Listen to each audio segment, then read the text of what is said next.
Hello বন্ধুরা, আজকে 11 April এবং আমাদের আইএমডি থেকে জানাচ্ছে ঠিক আমাদের তেলেঙ্গানার উপর দিয়ে ঠিক আমাদের মান্নার উপসাগরের দিকে একটি ঘূর্ণাবর্ত অক্ষরেখা রয়েছে। তারই ফলে তামিলনাড়ুর দিকে বজ্রবিদ্যুৎ সহ বিক্ষিপ্ত আকারে বৃষ্টিপাত হতে পারে। এছাড়াও অন্ধ্রপ্রদেশ এবং উড়িষ্যার দিকে বজ্রবিদ্যুৎ সহ বিক্ষিপ্ত আকারে বৃষ্টিপাতের সম্ভাবনা রয়েছে। এছাড়াও আমাদের গাঙ্গেয় দক্ষিণবঙ্গে 8 তারিখ 9 তারিখের দিকে প্রচণ্ড বৃষ্টির কারণে তাপমাত্রা অনেকটা কম ছিল এবং আজ ভোরের দিকে আংশিক মেঘলা আকাশ এবং তারই সঙ্গে হালকা থেকে মাঝারি কুয়াশা এবং হালকা আকারে শীতের আমেজ দেখা দিচ্ছে আমাদের দক্ষিণবঙ্গের বেশিরভাগ অঞ্চলে। এবং আমাদের আইএমডি থেকে জানিয়ে দিয়েছে ঠিক আগামী 4 থেকে 5 দিনের মধ্যে আমাদের গাঙ্গেয় দক্ষিণবঙ্গের সর্বোচ্চ তাপমাত্রা প্রায় 5 থেকে 7 ডিগ্রি পর্যন্ত বৃদ্ধি পেতে পারে। বিশেষ করে কলকাতার দিকে এখন 32 থেকে 33 ডিগ্রি সর্বোচ্চ তাপমাত্রা উঠছে। ওটি প্রায় 13 থেকে 16 তারিখের মধ্যে প্রায় 38 থেকে 40 ডিগ্রি দুহারে পৌঁছে যাওয়ার সম্ভাবনা রয়েছে। এবং পশ্চিমের জেলাগুলিতে এখন চলছে প্রায় 36 ডিগ্রি আশপাশে, প্রায় 36 ডিগ্রি ছাড়িয়ে প্রায় 42 ডিগ্রি ঘরে তাপমাত্রা পৌঁছানোর সম্ভাবনা রয়েছে 13 তারিখ থেকে 16 তারিখের মধ্যে। প্রচণ্ড আকারে হিট ওয়েভ চলবে ঠিক আমাদের গাঙ্গেয় দক্ষিণবঙ্গের বেশিরভাগ অঞ্চলে এবং প্রচণ্ড আর্দ্রতাজনিত অস্বস্তিকর পরিবেশ তৈরি হওয়ার সম্ভাবনা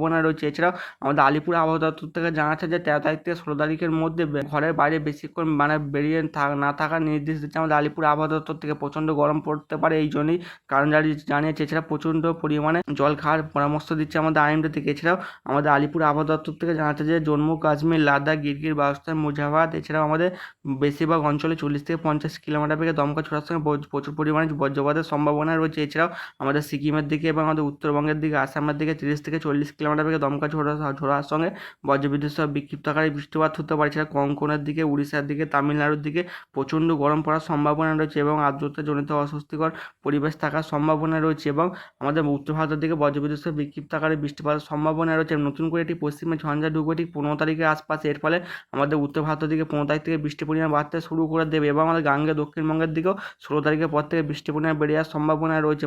17 থেকে 18 তারিখের মধ্যে আমাদের গাঙ্গে দক্ষিণবঙ্গে আবার কালবৈশাখী ফিরে আসার সম্ভাবনা রয়েছে। দুর্যোগের পর দুর্যোগ, এপ্রিল মাসে প্রায় স্বাভাবিকের থেকে 60% বেশি বৃষ্টিপাত হয়ে গেছে এবং এপ্রিল মাসে প্রায় 17 থেকে 18 তারিখের পর আবার বৃষ্টির পরিমাণ বাড়ার সম্ভাবনা রয়েছে।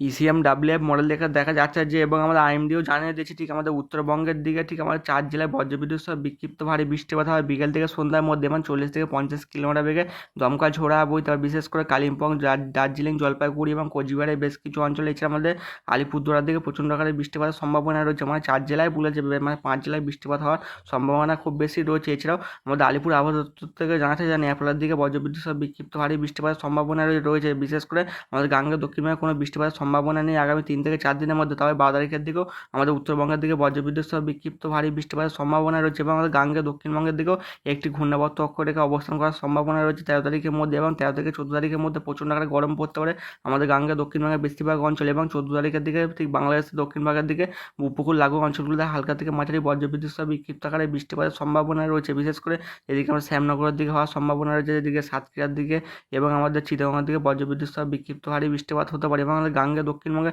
16 তারিখের পর দিয়ে প্রচণ্ড আকারে বৃষ্টির পরিমাণ বাড়ার সম্ভাবনা রয়েছে। আজকে দুপুর 2টোর দিকে দক্ষিণবঙ্গের সর্বোচ্চ তাপমাত্রা উঠবে কলকাতা থেকে প্রায় 32 থেকে 33 ডিগ্রি আশপাশে, পশ্চিমের জেলাগুলিতে প্রায় 34 থেকে 36 ডিগ্রি আশপাশে থাকতে পারে। জামশেদপুরের দিকে 35 থেকে 36, পুরুলিয়ার দিকে 34, বাঁকুড়ার দিকে 34 এবং চন্দ্রকোনার দিকে প্রায় 33 থেকে 34 ডিগ্রি তাপমাত্রা থাকতে পারে। এবং বাংলাদেশের দিকে সর্বোচ্চ তাপমাত্রা আজ দুপুরবেলার দিকে উঠবে ঢাকার দিকে 32, খুলনার দিকে 33, এছাড়া আমাদের ময়মনসিংহের দিকে 31, এছাড়াও আমাদের রংপুরের দিকে 29 ডিগ্রি, রাজশাহীর দিকে প্রায় 33 থেকে 34 ডিগ্রি আশপাশে এবং আমাদের উত্তরবঙ্গের দিকে সর্বোচ্চ তাপমাত্রা থাকার সম্ভাবনা রয়েছে। শিলিগুড়ির দিকে 28 ডিগ্রি, আলিপুরদুয়ারের দিকে 28 থেকে 30 ডিগ্রি আশপাশে তাপমাত্রা থাকতে পারে এবং জলপাইগুড়ি, ধূপগুড়ির দিকে প্রায় 28 থেকে 29 ডিগ্রি তাপমাত্রা থাকার সম্ভাবনা রয়েছে। এছাড়া আমাদের উত্তর দিনাজপুরের দিকে প্রায় 30 থেকে 31 এবং মালদার দিকে প্রায় 33 ডিগ্রি তাপমাত্রা থাকার সম্ভাবনা রয়েছে। বিশেষ করে 13 তারিখ থেকে আমাদের 16 তারিখের মধ্যে আমাদের গাঙ্গেয় দক্ষিণবঙ্গে প্রচণ্ড আকারে গরম পড়ে। বিশেষ করে 13 তারিখের দিকে পশ্চিমের জেলাগুলি থাকতে পারে প্রায় 37 থেকে 38 ডিগ্রি আশপাশে, কলকাতার দিকে প্রায় 36 থেকে 37 ডিগ্রি এবং আমাদের মঙ্গলবার তাপমাত্রা আরও বৃদ্ধি পায়। মঙ্গলবার দুপুর 2টোর দিকে 37 থেকে 38 ডিগ্রি, পশ্চিমের জেলাগুলিতে কলকাতার দিকে প্রায় 37 থেকে 38 ডিগ্রি তাপমাত্রা থাকার সম্ভাবনা রয়েছে। এবং আমাদের বৃহস্পতিবার 16 তারিখের দিকে তাপমাত্রা প্রচণ্ড আকারে বৃদ্ধি পাবে। দুপুর 2টোর দিকে পশ্চিমের জেলাগুলির তাপমাত্রা প্রায় 41 থেকে 42 ডিগ্রি ছাড়িয়ে যাওয়ার সম্ভাবনা রয়েছে। কলকাতার দিকে প্রায় 36 থেকে 38 ডিগ্রি এবং কিছু অঞ্চলে 40 ডিগ্রি পর্যন্ত তাপমাত্রা উঠে যাওয়ার সম্ভাবনা রয়েছে। নদীয়ার দিকে প্রায় 35 থেকে 37 ডিগ্রি আশপাশে তাপমাত্রা থাকতে পারে। এদিকে আমাদের মালদার দিকে 36 থেকে 37 ডিগ্রি এবং বর্ধমানের দিকে প্রায় 40 থেকে 42 ডিগ্রি এবং কিছু অঞ্চলে প্রায় 43 ডিগ্রি তাপমাত্রা ছাড়িয়ে যাওয়ার সম্ভাবনা রয়েছে। পুরুলিয়ার দিকে প্রায় 40 থেকে 42 ডিগ্রি ঘরে তাপমাত্রা থাকার সম্ভাবনা রয়েছে। এবং আমাদের উপগ্রহ চিত্র থেকে দেখা যাচ্ছে যে আমাদের গাঙ্গে দক্ষিণবঙ্গের আকাশ পরিষ্কার, তবে আমাদের উত্তরবঙ্গের দার্জিলিং এবং কালিম্পংয়ের দিকে বজ্রগড় মেঘ দেখা যাচ্ছে। বেলার দিকে বজ্র বিদ্যুৎ সহ বিক্ষিপ্ত আকারে বৃষ্টিপাত হতে পারে এবং উড়িষ্যার উপর আংশিক মেঘলা আকাশ এবং বিকেলের দিকে উড়িষ্যার দিকে দমকা ঝড়ের সঙ্গে বজ্রবিদ্যুৎ সহ বিক্ষিপ্ত আকারে বৃষ্টিপাত হতে পারে।